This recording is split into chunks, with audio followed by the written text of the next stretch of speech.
terminamos aqui. Estou já com o provisório. Olha só, já tá melhor que muita lente por aí. Mostra! Surpresa, no próximo capítulo.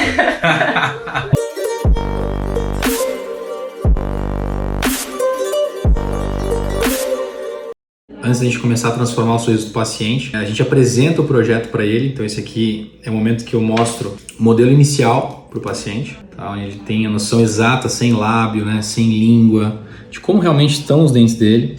Então no caso da Bruninha aqui, a gente percebe várias, né, diferentes inclinações, né, várias regiões ali que não estão em perfeita harmonia, né, e que a gente vai melhorar com as lentes de contato dental.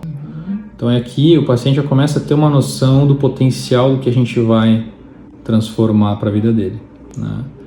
Isso tudo, pessoal, ele é gerado através de um planejamento digital chamado Digital Smile Design, que tem aí desde 2010 mais ou menos já no mercado. Eu fui um dos pioneiros no mundo, já desde 2011 já aplico eles, foi um diferencial na minha carreira.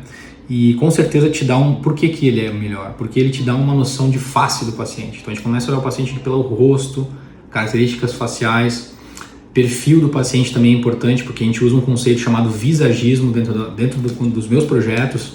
Eu procuro saber qual que é o estilo do paciente, né, de comportamento. Se ele é um paciente mais agressivo, mais energético, né, ou um paciente mais colérico, que a gente chama o brando, né, e tudo isso influencia na hora de desenhar um sorriso para esse paciente. Se eu vou dar um canino para ele mais pontiagudo, menos pontiagudo, esse tipo de coisa. Esse aqui é o inicial da Bruninha, tá? A gente percebe aquilo que a gente comentou nas regiões ali né, precisando volume, e o projeto encerado. Então a gente chama isso de protótipo do sorriso. Então esse é o modelo inicial, onde o meu protético ele adicionou cera artesanalmente, dente a dente. Ele adicionou isso como? Aleatoriamente? Não. Então, a grande diferença é o uso do Digital Smile Design, onde a gente consegue passar para os nossos protéticos a noção exata, né, diante de anos de estudo de estética e conceitos sobre estética, que ajuda a gente a se comunicar melhor, né, e criar sorrisos muito mais harmônicos com o rosto do paciente, não só vendo dentes, né? Então, muitos dentistas têm problemas porque aqui eles não usam essa ferramenta, e aí quando vem para a boca, geralmente tem mau alinhamento, né? Os dentes não estão com o volume adequado para o lábio do paciente, para o tipo do paciente. Então, a gente olha o paciente desde o começo, rosto, né? Linha média facial, linha entre as pupilas, chama bipupilar. Isso dá um eixo horizontal e vertical para a face. Dali a gente traça, né? A gente consegue trazer a boca, né? A gente vê esse alinhamento em relação de lábios, em relação ao rosto, relação dos dentes em relação aos lábios, relação dos dentes em relação à gengiva, em relação a lábios. Então aqui que é onde a gente pode usar para planejar cirurgias também, né? Parte gengival, muito importante, tá, pessoal? Em muitos casos, os dentistas não têm um sorriso tão impactante, tão poderoso no final, porque eles não passam por essa etapa, ou não dominam essa etapa, e às vezes não fazem uma plástica na gengiva do paciente, né? Quando a gente não faz esse tipo de procedimento, por menor que seja, quando foge do ideal, você está deixando de ter um impacto máximo de estética.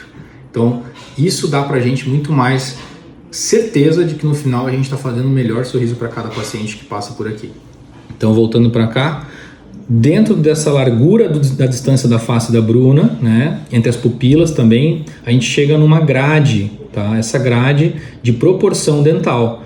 Então, essa grade ela está em uma proporção de Fibonacci de 0,618.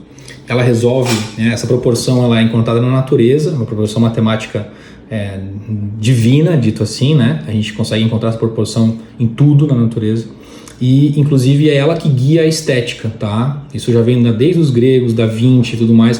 Eles já descobriram que existia uma razão da natureza e está aqui aplicada de uma forma objetiva para o dentista, né?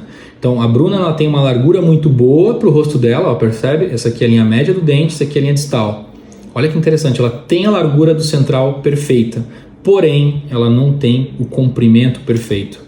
Por isso que ela sempre tinha um tamanho de dente ainda infantil, que eu diria para ela, né? Dava uma aparência mais arredondada. Então aqui, desenhando com o tamanho ideal, dentro dessa proporção de 80%, né, da largura, em relação à altura, né, a gente consegue chegar aonde seria a ponta ideal do dente para a Bruna, para o rosto da Bruna. Cada paciente é único isso aqui. Quanto que a gente vai aumentar, cada paciente é único. Cada dente também tem uma necessidade, do lateral tem uma necessidade, do canino tem necessidade de volume bastante aqui que está muito para dentro. E por aí vai. Essa é a linha do sorriso, é a linha do lábio, né? Então essa linha também guia muito a estética. A gente não pode ter sorrisos que agridam a linha do lábio. Ele tem que ser paralelo à linha do lábio, né? E cada paciente tem uma linha de lábio, uma linha de papilas que poderia estar aqui desenhada e uma linha do lábio superior também, ou da cervical desses dentes aqui. Então, chegando aqui esse é o design final da Bruna, com 10 dentes, é suficiente para a gente resolver o caso dela e conseguir o melhor resultado em termos de número de dentes. Não precisa fazer 12, não precisa fazer 14, não precisa fazer 20 no caso da Bruna. Isso é uma coisa muito importante de falar, pessoal. Cada paciente tem uma necessidade, né? Cada paciente tem que ser estudado, passar por isso aqui para eu poder dizer para ele, olha, fulano, você precisa de 10 lentes, você precisa de 12, você precisa de 20, para que a gente possa fazer planejamentos que não sejam padrão para todo mundo. Não é chegar no dentista e já sair botando 20 lentes. Muitos pacientes têm dentes perfeitos embaixo, precisam só de um bom clareamento.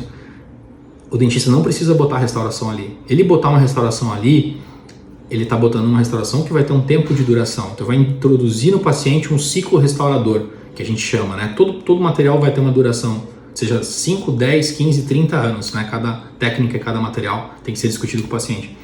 Aqui, dessa forma, é a maneira como eu acho ideal tratar meus pacientes. Existem outras filosofias, mas como eu trato, é com mínima intervenção. Fazer o mínimo possível para que a gente tenha o máximo resultado e, com certeza, preservando o dente do paciente.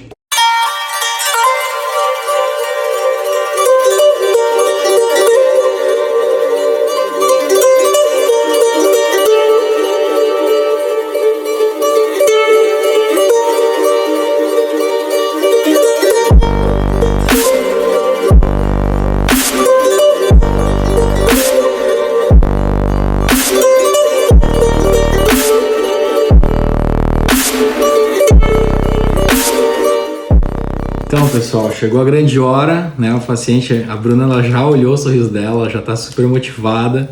E aqui a gente consegue conferir com as fotos também na segunda consulta, tá, pessoal? Isso aqui é apenas a sessão de retorno, o paciente já consegue ter essa experiência incrível, né? De poder ter uma foto de inicial e uma foto do projeto em boca, né? Como vai ficar as lentes. Isso aqui é um projeto onde a gente está com todos os dentes unidos, tem um pouquinho de excesso do volume.